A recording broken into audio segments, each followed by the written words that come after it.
topic for today is geo-visualization for first responders.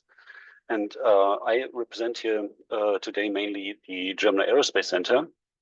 And before we get to the actual topic, I'd like to introduce the German Aerospace Center a little bit, because there's almost always a certain number of people who do not know what German Aerospace Center actually is and what it does. So German Aerospace Center, or the German abbreviation DLR, is a major research institution in Germany. And it is also a space agency and a funding agency. Especially the last fact is mostly unknown to most of the people.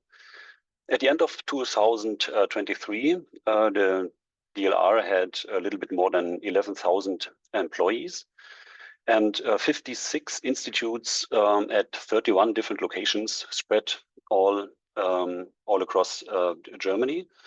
And the main points of research is fundamental research on the one hand side and applied research on the other hand side. And the talk today is in the area of applied research. The five main pillars of research of DLR is aerospace, of course, that's what the name suggests, but also energy, transport, digitization, and security. And again, the talk today is in the area of security. So applied research focused on the security sector. I represent the Institute of Optical Sensor Systems, which is located in Berlin. And they mostly deal with space instruments, camera systems, and focal plane electronics, as well as spectroscopy here in the infrared spectrum, terahertz spectrum, but also Raman and LIPS. And it is also concerned with data processing and information extraction from all the prototypes they are building. And within these institute, there is the Department for Security Research and Applications. And what they are basically providing is an end-to-end approach for first responders, among others. They are doing, we are doing others, but the main thing is an end-to-end approach for first responders, meaning camera design, building a prototype, operating the prototype, then streaming or providing the intermediate products, but also deriving further products like 3D reconstruction, and also enhancing these 3D reconstructed scenes with semantics, for example, to be put in virtual reality worlds. So, and the fundament of this department is a camera family. And this camera family is called MAX. MAX is short for Modular Aerial Camera System, and it's not new. It dates back to 2010. And here are just 6 examples of carriers where a MAX camera system was operated on. And the basic concept is why it is so modular, that independent of the hardware that is being used, the software stack provides features for all of them. So independent of the camera, of the hardware, the product, for example, the real-time map approach I would like to show you today works for all these cameras. So, and before I start with the real-time mapping, I'd like to present a quite successful technology transfer, because the MAX Polar is now operated by the AB, Alfred Wegener Institute in Bremerhaven in the northern part of Germany. And they operate a MAX camera system, the MAX Polar, on their own. They put it in their Polar machines, and then use these camera systems, for example, for permafrost coastal erosion. And you can see here an example from Canada in 2019, where they before they used the camera system, they were relying on satellite data or something else, or not so highly resolved images, and now they can do their assessment with much higher resolution. So, and just another detour before I get to the actual topic, I'd like to show you the beauty of remote sensing. Also imaged by the Polar system, we see permafrost structures on Svalbard. This is the northest part of Norway, taken in 2020. And we see here a false composite image, which is not RGB, because the blue channel has been swapped out for an infrared channel, and then red and green. And we see here a shallow Arctic pond surrounded by patterned ground. And another image, or a composite of 4 images, which is my favorite geo-visualization in that sense, is permafrost patterned ground from Alaska, taken in 2023. And these are true color images from an Alaskan river delta, where intruding salt water is causing permafrost to thaw. And this is also kind of geo-visualization. And if we think of first responders, then in this case, because the permafrost is not meant to thaw so fast or at all in this area, so we all would be the first responders in charge here. But yeah, this is just a minor remark. So let's move on to the actual topic, which is mapping in real time with VTOL drones. Yeah, VTOL drones stands for vertical takeoff and landing. And what that means is that the drone with its rotors is capable of tilting the rotors upwards for takeoff and landing, and then starts like a helicopter up to an altitude of 40 to 60 meters. And then it tilts the rotors forward. It goes into a transition phase and then flies like an airplane. And the huge advantage of flying like an airplane, where just the uplift is keeping the carrier is keeping the carrier in the sky, is that it needs way less energy, and so it can stay airborne way longer than usual rotor-driven drones. So, but I get to that here on this fact sheet. There are many factors across the board right now. What we are currently using is the VTOL drone Vector, manufactured by Quantum Systems. And just some facts that you can imagine how big and heavy this drone is. It has a maximum takeoff weight, so including our payload of 7.4 kilograms, the usual cruise speed of 15 to 25 meters per second, which is in the range of 60 to 90 kilometers an hour. It can stay airborne, like I said, up to 120 minutes. And we know mainly the automobile sector is driving the battery development even further. And so there are versions by now that can stay airborne 2.5, sometimes even 3 hours. So this is the major advantage of these VTOL drones. Yeah, and to get a feeling how big this thing is, it has a wingspan of 2.8 meters, but it fits in this kind of backpack. It's not a small backpack, but you can disassemble the drone and then transport it with a backpack, so that you can really reach, as an operator, drone operator, remote areas when putting it in this backpack, and you don't need a large suitcase or such.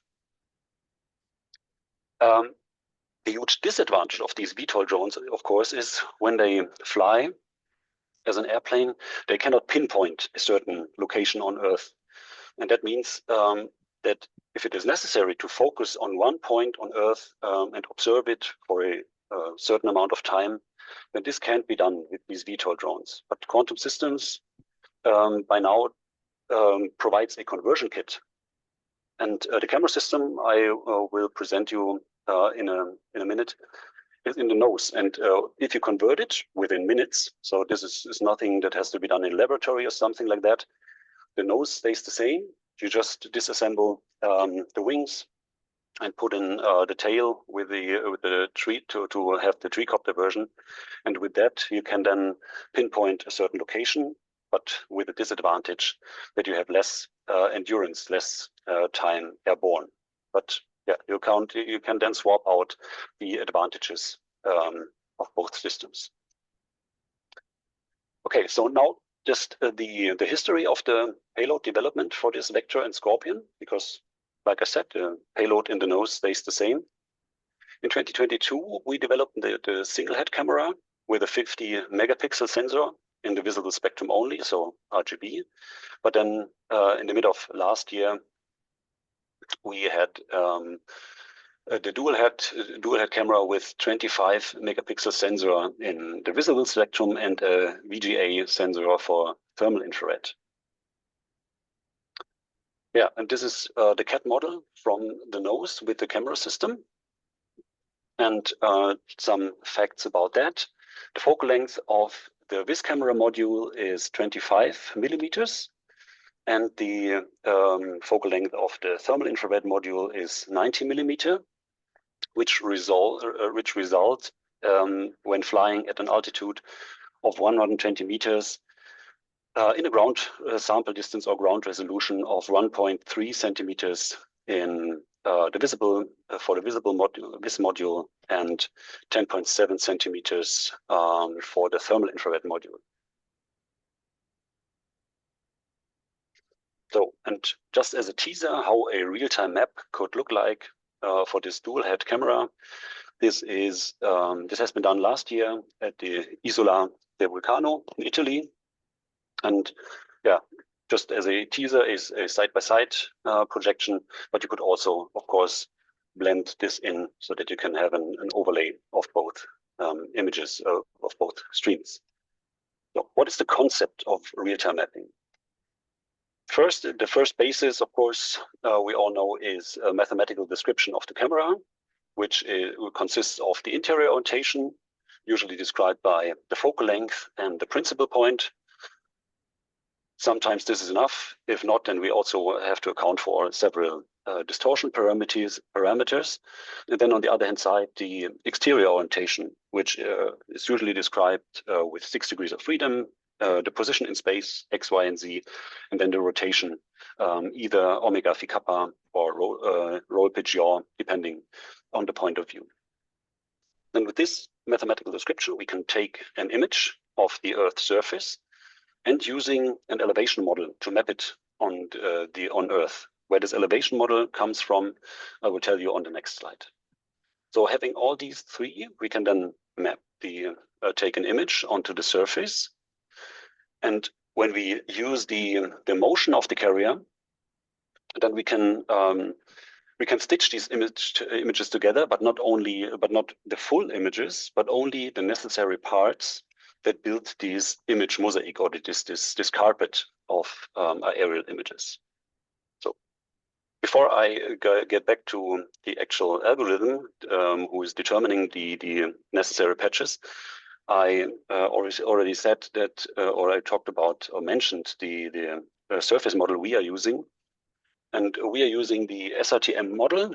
SRTM is short for Shuttle Radar Topography Mission. And this is here in the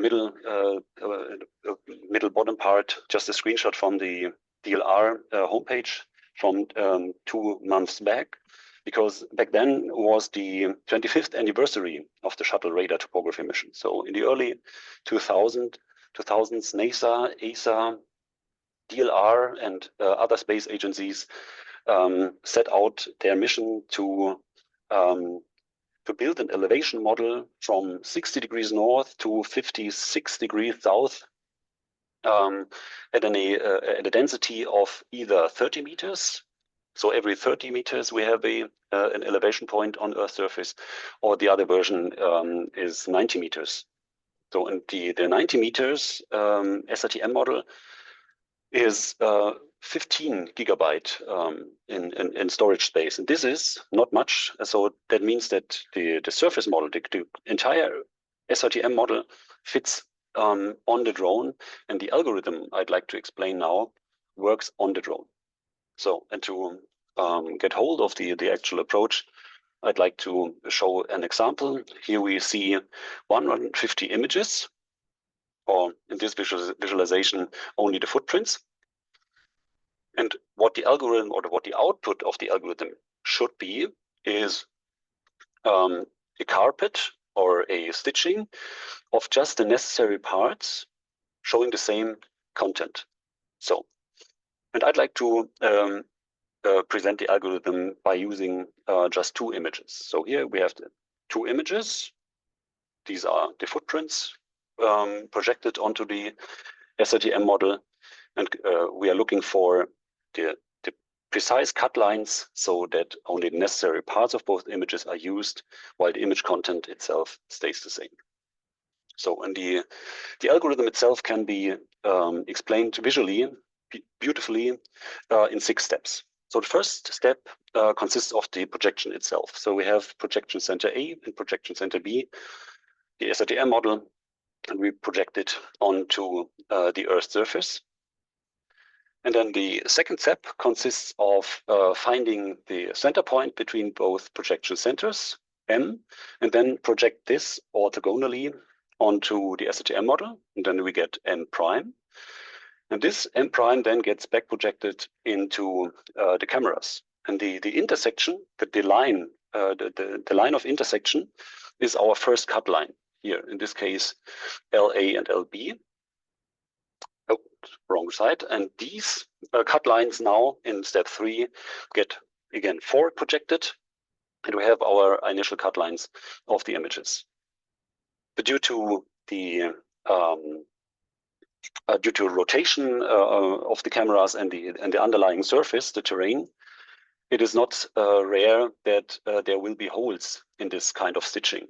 But we do have a GNSS system and a current flow of images, so we do have a flight direction, and we know that we have projection center A and projection center B, and then we compare this position to the intersections here, intersection A, intersection B, and if intersection A comes before intersection B, then it can easily be detected that we have a hole, and if that is the case, then we can move on to step 5.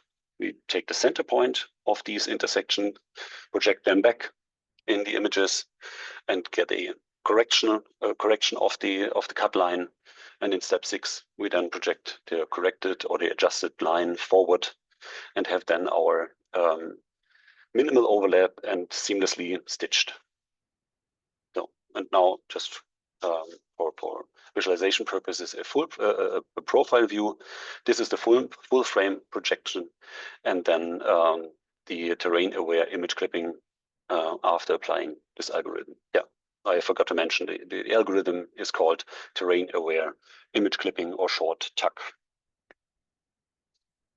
Okay, to put some numbers to that approach, in this case we had 392 images. Before applying the algorithm, the dataset consisted of 6 billion pixel and 11.5 gigabyte of raw data.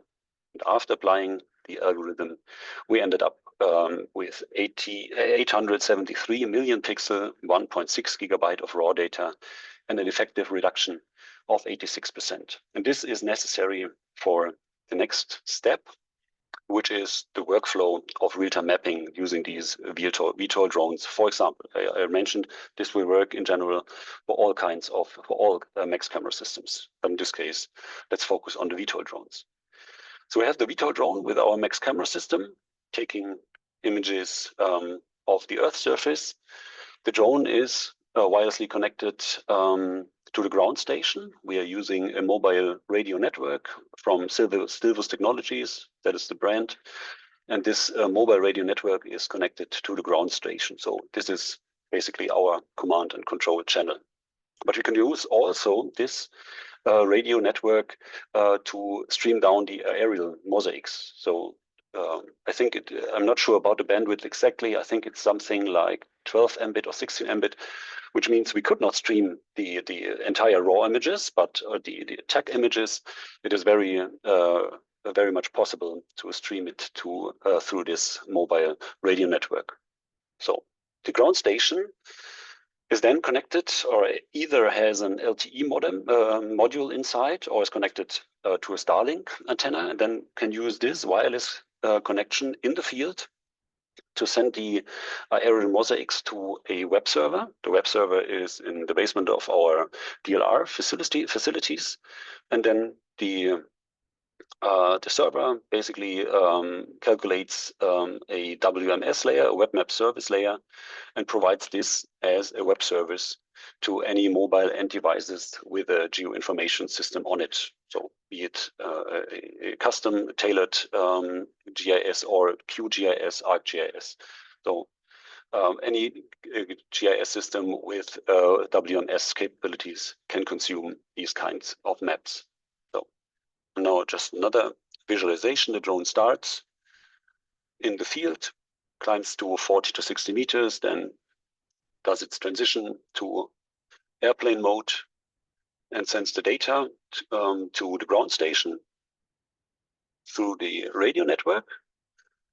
And then if we do not have the LTE module, then we use the Starlink module, send it to the satellite, bounce it to Berlin, and then there the actual map is calculated, or map is produced as a web map service and provided. Yeah, and there have been numerous scenarios where we tested and validated the approach. One of which is the example here in the R Valley. You might have heard of it. It was a major rainfall incident in 2021, where the usually small river R became a rising stream because of the huge amount of rains that fell at the time. And yeah, we did the same thing, not with a VTOL drone, but with a manned aircraft and another version of the MAX system. But within the first 24 hours after the incident, we were able to provide these maps of the entire R Valley, which is several kilometers long, to the first responders. Another example is a forest fire in Grunewald. Grunewald still belongs to Berlin. And what happened there is there in Grunewald there is a blasting area, which means where the police forces can bring undetonated fireworks or ammunition control to explosion. So this is basically the blasting area. And in 2022, there was an accident, and one hut or one building exploded, and the surrounding wood caught fire. And because of this ammunition that is stored there, the fire brigade could not enter easily without endanger themselves. So they asked us to provide a ad hoc visualization of the area, and then they saw the cause of the detonation and the surrounding, and then could assess the situation and plan their relief mission accordingly. So, but another major mission was the earthquake in 2023 in Turkey. I jumped directly to the next slide because the video is also there, and I'd like to present the actual idea behind it. Our idea is not just only develop something that comes out of our mind and then ask people if it is valuable. Since 2018, we have a close connection or a collaboration with ISAR Germany, and ISAR stands for International Search and Rescue, and they are a medium-heavy team. They are not like the THW in Germany, Technisches Hilfswerk, or the Red Cross, which come after such incidents with huge amounts of equipment to rebuild lost infrastructure. No, ISAR is a medium-heavy team that comes in and help people immediately. So if they are lost or below rubber piles or something else after such incidents, floods, earthquakes, and such, then they come with some equipment, but mainly with their manpower and dog power, man and women power and dog power, because they have their dogs with them, and they are at the scene within the first 24 to 48 hours. And they work on a voluntary basis, and mostly consists of firemen and women, paramedics, some policemen, and for quite some time now, I'm not sure how much, I think it's four colleagues of mine from the department are also on a voluntary basis part of ISAR. And when they arrive at the scene, in this case it was in Turkey, then people start building the base of operation. Others try to assess the incident on ground, and my colleagues then are now able to go a little bit to the side, in this case a little bit up the hill, deployed a drone and building a real-time map. And the real-time map is now possible to be spread out to all first responders, not only the ISAR team, but also to all the other team members using this dashboard. This is the INSARAG dashboard, and INSARAG is basically the overarching organization which organizes all the relief missions and all the teams that arrive from different countries.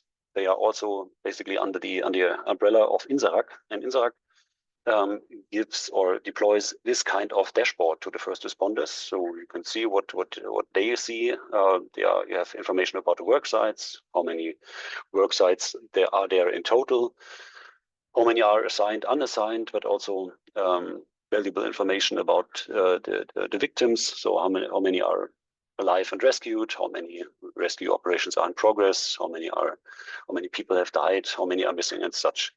And the central widget of this dashboard was, before our real-time map was part of this INSARAG protocol, satellite data with a very low resolution, and before the incident, mostly. If we are lucky, or if the first responders are lucky, then the satellite just had a flyby, but this is just by chance. This cannot be guaranteed. And now I switch to the layer how it looks today. So now the real-time layer, so incident correct. So the first responders get information after the incident, so they see what it looks now, and with the same information, how many work sites and how many rescue operations are in progress. So, and of course, if you look at the high resolution images, then this is our work in progress. Now we are training neural networks to identify several classes, for example, humans, because when the first responders go out, then they usually look for a bunch of people, because either they need help or they have found somebody and already helping them, and this can then be a good start. But also identifying diggers and trucks would be a valuable information. And the information that can be extracted as semantics of the aerial images can then be sent to the geo-information systems with the same approach. Just the final layer is different. The server that the GIS, the geo-information system consumes is not a WMS layer anymore. It is a web map feature service, WMFS. But this is just on the end user side. It's just another server connection you need to use, and then you can overlay the actual real-time image, and then with just the pinpoint information of for example, people or diggers or trucks or whatever the network provides. And this could be one visualization for first responders. This is provided by the ZKI, which is the Center of Crisis Information, also part of DLR. And this is not a layer of identified people, but layer of a damage assessment. And what is nice, this is a WebGIS, and this WebGIS comes with a slider, so you can slide it to the left, and then you see the satellite image before the incident, and you can slide it to the right. Then you can, for example, choose what layer do you want to have, either the real-time map provided by the drone or by the MAX camera system in general, and for example, in this case, not people, but you can swap this out if you have a WMFS layer with identified person or other kinds of objects. So this was basically the part of real-time mapping. But what was always our aim and goal, to provide high quality data. And this raises the question of data quality. And so I want to spend the last 10 to 15 minutes of my talk regarding data quality. At first, the camera calibration. So the usual approach for camera calibration is to use a precise test field. In this case, this was also located in Berlin at the University of Applied Science, at the Technical University of Applied Science in Berlin. They have in their backyard a test field with more than 140 coded markers. They are spatially distributed, and by the study program of surveying, they on a yearly basis, they surveyed these 140 coded markers constantly, and so we have a maintained test field at an accuracy of 1 millimeters in each dimension. And then the usual approach is to take several images of the test field at different locations with different rotations to decorrelate. And then, for example, if we have 5 locations on the ground, so in the center, left, right, and far left, far right, at every rotation, we have, at every location, we have a rotation of 0, 90, 180, and 270 degrees. And then we can not only access the floor, the base floor, but we can also have, or we also have access to the first floor, the second floor, and we can access the roof. So we have 4 vertical levels. And if we assume we see roughly 100 markers at each of these 80 images we take, then we have 8,000 measurements.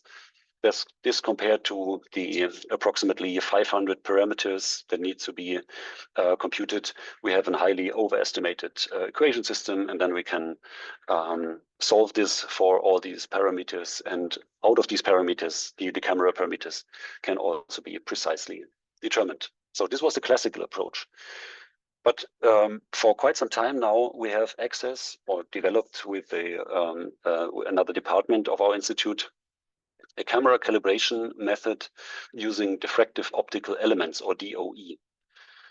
And the basic approach is as follows. You have a laser beam, the laser is here, and then this laser beam gets sent through a collimator, and the collimator widens the beam on the one hand side, and makes it parallel at the exit. So at the exit of this collimator, we have a widened parallel wavefront, and this parallel wavefront then hits the DOE, and the diffractive optical elements can be manufactured so that they build precise patterns.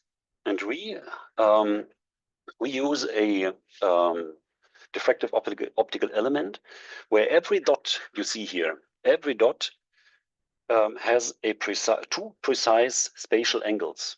So as you saw maybe in the slide earlier, you can distribute beams, and this DOE we are using is for every dot provided as a lookup table. We have 2 spatial angles, and then we can solve these, or we can use these 2 spatial angles to solve the interior camera orientation, similar to satellites navigating in space. When they look at the stars, and then they have a map with them, or a map on the satellite, and then they have the angles where the stars should be, and so they can use these 2 spatial angles to pinpoint their exact location. And a similar approach is used here. So every dot can be connected to 2 spatial angles with a lookup table, and with these 2 spatial angles, we can then identify the missing camera parameters. So then the question is, how comparable is this approach to the classical approach? And then to account for that, we had access to an abandoned colliery, which is in Dortmund, and there we could. It's basically an industrial museum by now, and with the study course of surveying of the Technical University of Applied Science in Bochum, we distributed 45 ground control points, and then flew above this scenery with a cross-flight pattern.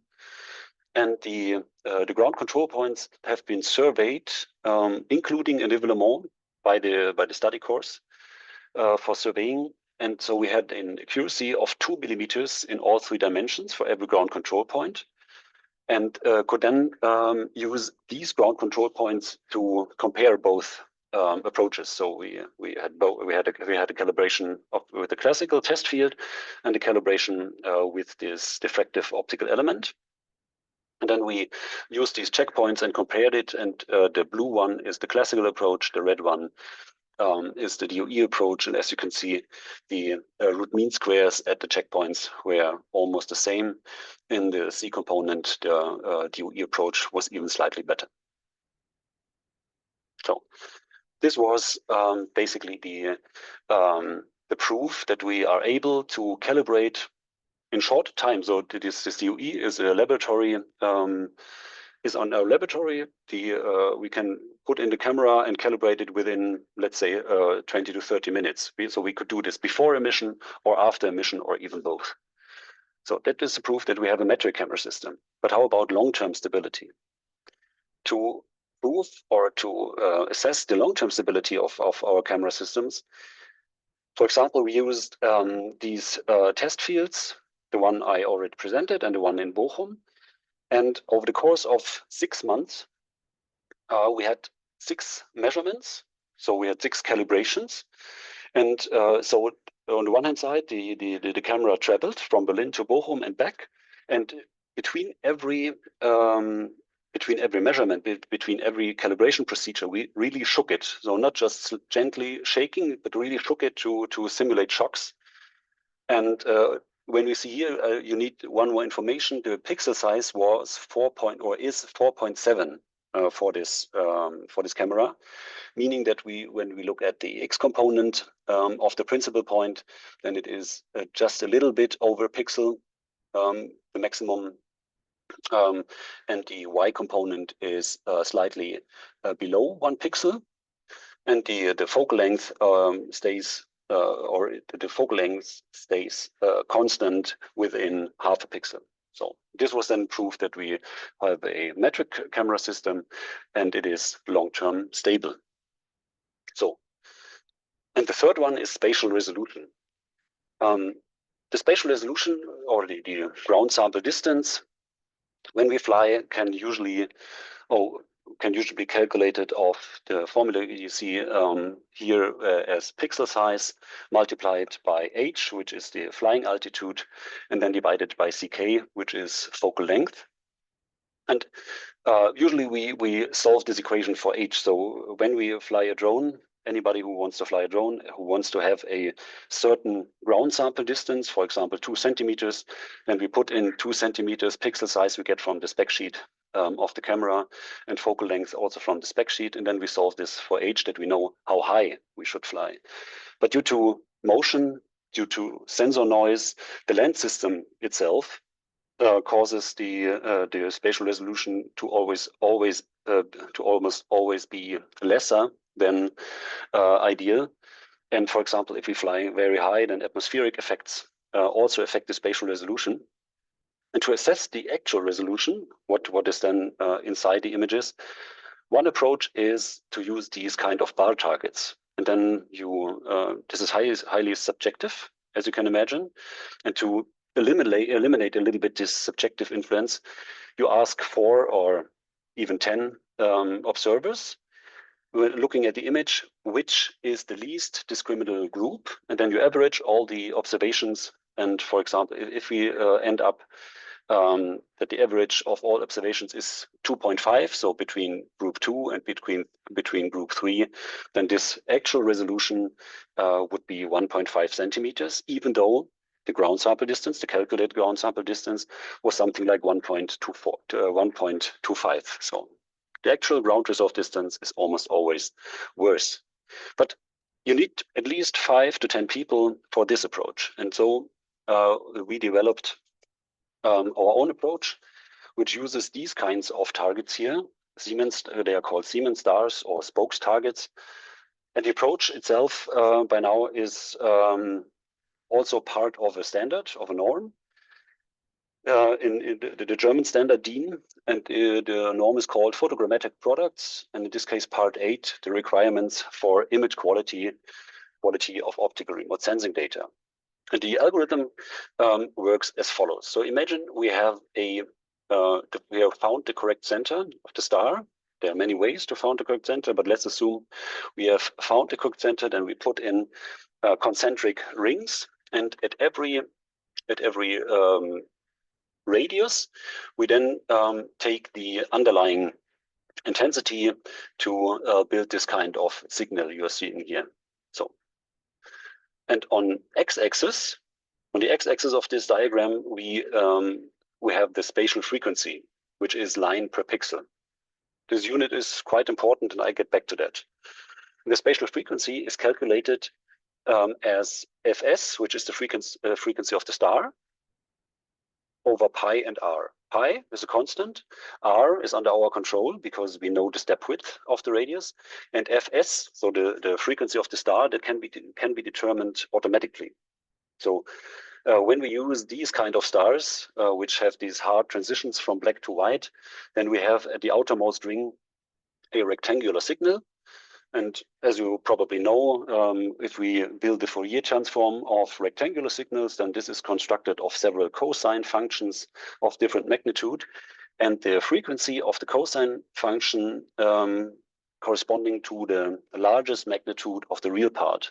This is, in that case, the frequency of the star that can be determined automatically. In this case, 16 Hertz, meaning we have 16 black and white segments. So Fs can be determined automatically, pi is a constant, r under control. So the contrast is the y-axis, and the contrast is calculated as intensity maximum and intensity minimum, whereas intensity maximum is the average of all maximal peaks, and intensity minimum is the average of all minimum peaks at every location, at every radius. So the next step is basically just an intermediate step. These discrete values now have to be fit, or a function has to be fit into discrete data. I choose a Gaussian, for example, but it can also be a polynomial. So, and we need this discrete function to do the last step of this approach, which can be traced back to a publication of 1954. And there, John W. Coleman stated, when we want to have the modulation transfer function of a system, then we would need to observe a sine wave. And he calls this square wave. I called it rectangular waves, but we both mean the same. So these hard transitions from black to white, square wave or rectangular wave, whatever. And to get from the square wave response to the sine wave response, we need to multiply the contrast transfer function, which is small r, where we need to multiply it with pi over 4 and then add these series here. And this is what actually happens here, and that's why we needed a continuous function of the contrast. So, and having that, now two things. The modulation transfer function is equivalent to the point spread function. My experience is that many people do know what a point spread function is, but do not know what a modulation transfer function is. But they are basically interconnected with the Fourier transform. And when we have the modulation transfer function, then Riley proposed two formulas, two equations. And when we solve these equations, then we come up with a solution that the least discriminant frequency, or the frequency corresponding to the least spatial resolution in an image, is where the modulation transfer function intersects with 10% of the original contrast. And you may see this dashed line here at 0.1, which corresponds to 10%, and where the modulation transfer function intersects these line, the frequency belonging to that intersection. That is the frequency belonging to the least spatial resolution. And when doing the inversion, the inverse Fourier transform, this is kind of a inverse, a flip. And so the reciprocal of this frequency would then give us a radius. But I said that line per pixel matters because we can verbalize it. What does line per pixel as a spatial frequency mean? It basically means how wide a line can be so that it fits into the system's pixel of one unit size. But with frequencies, we are not so familiar, because then we do the Fourier transform, which is in this case just a reciprocal of it.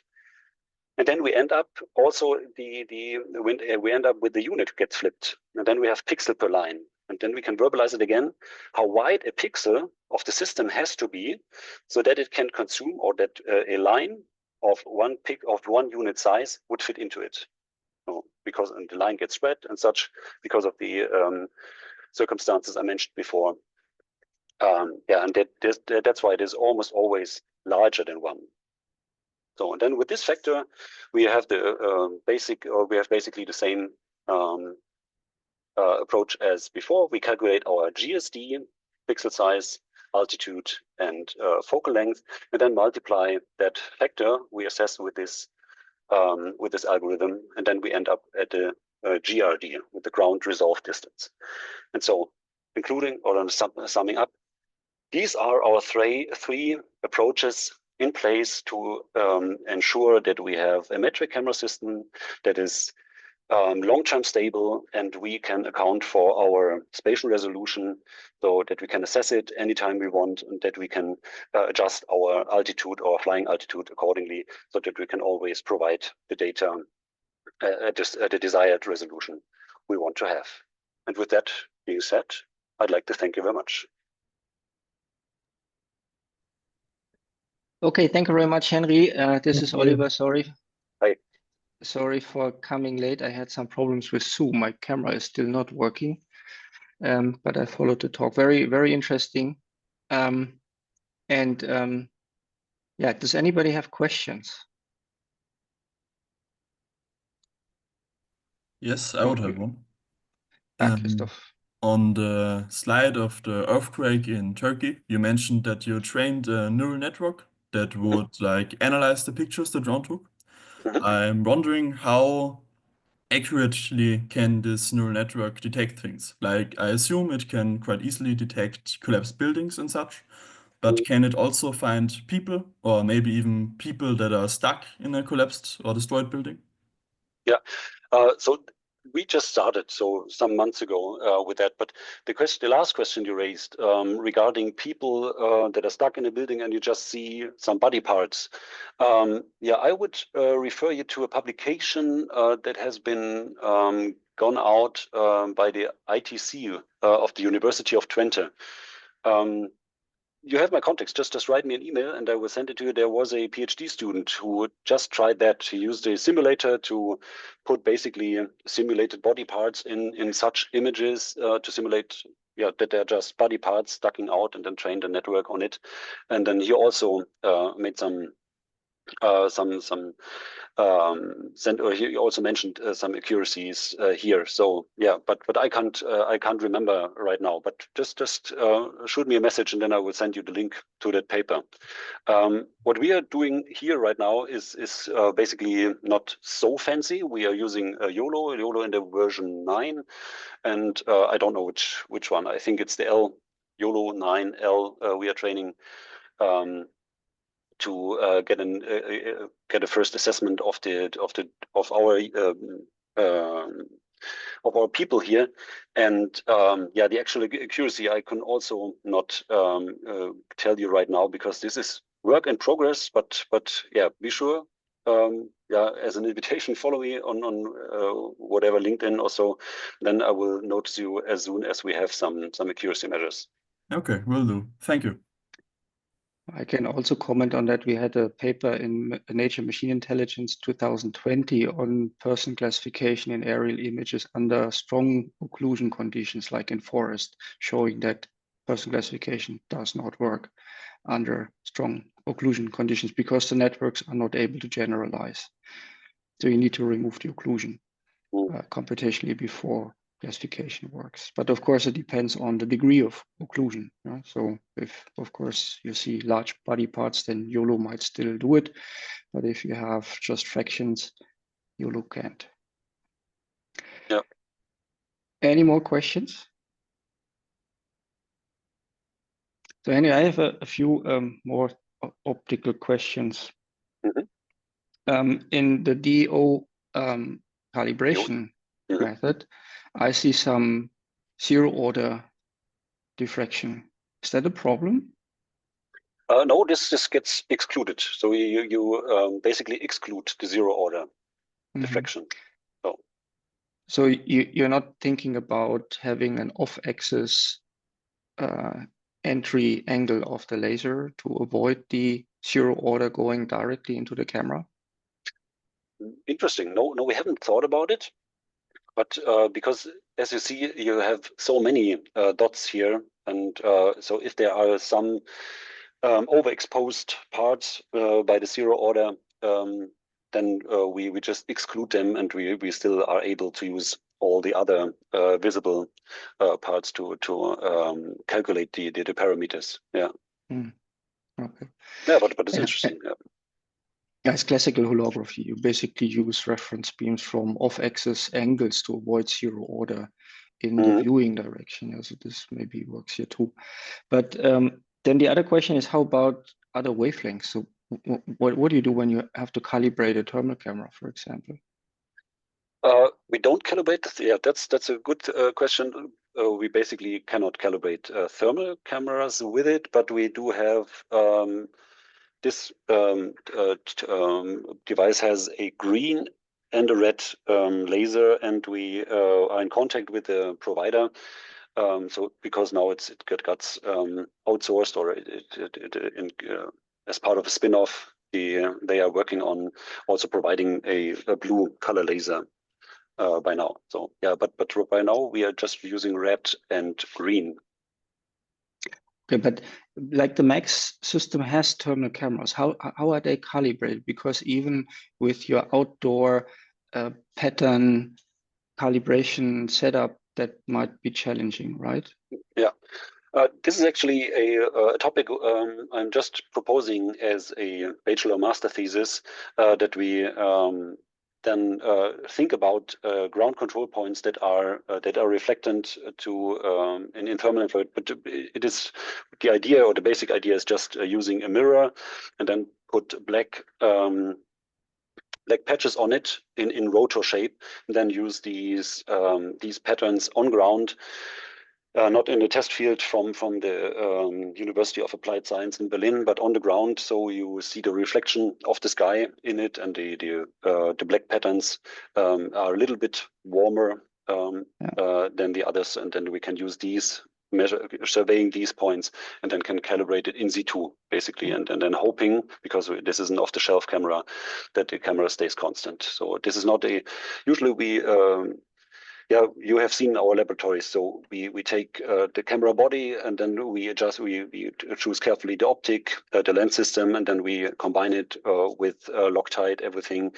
But the camera, the thermal camera, this is an off-the-shelf camera. So that's what we do for thermal camera calibration. We have basically a metal plate and velvet checkers on it. So you can use this for like normal visible spectral calibration and thermal calibration, because you have that heat differences. Then I asked Matthias how you handle it, because you're dealing with aerial cameras. Yeah, you cannot basically use close checkerboards for calibration for these cameras. Yeah. But also the calibration patterns on your building would not work, I guess, for thermal cameras, for thermal aerial cameras. So they're not calibrated, or? At the moment, yes. So we use the, at the moment not. We are using the specs from the specification sheet, and then yes, we have an offset in the map. Yes, but we will calibrate it, as I said, with mirrors, and then these dark patches. For example, as you mentioned, velvet patches. Yes. You know, we did some experiments with our AOS method and the max data from the thermal cameras, and we do have some issues with lens distortion. Okay. So with the pose, I'm not sure if Matthias told you already. No. The problem obviously is that you can take out the lens distortion from the thermal cameras, as far as I heard, because it's not calibrated. And with the lens distortion, you get pretty severe post reconstruction errors when we do it in Colmap or something like that. Yeah. No, I take that with me. So thanks a lot. So I take that with me and then talk to Matthias. But this is the idea we already had in mind, so, and now we have the urge to push forward. Okay. Okay. Any other questions from someone else?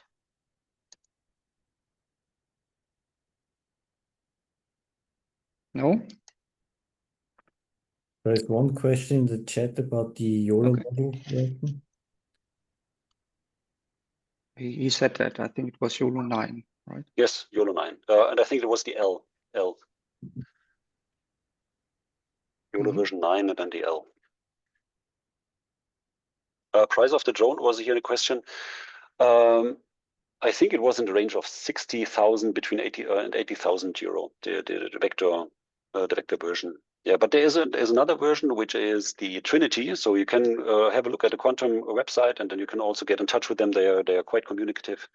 That Trinity is below 20,000, I guess. So it's still not a off-the-shelf DJI. Yeah, but it is quite more affordable than the vector version. But that's then without the ground station, right? So, yes. Yeah. So what Matthias told me was like 100K, including everything. Genau. Yes, that's it. Yeah. Okay. Any other question? Are you ready to buy one or no? Okay. Then, Henry, thank you very much. I think you're doing very impressive work, and I hope we get together by merging the two systems at some point in your real time mapping. I think it shouldn't be so difficult. That would be awesome. Yes, and thank you for having me. It was very nice. Thank you very much for the invitation. Okay, then thank you very much. Thank you. Thank you. Thank you for coming. Yes. Bye bye. Thank you. Bye.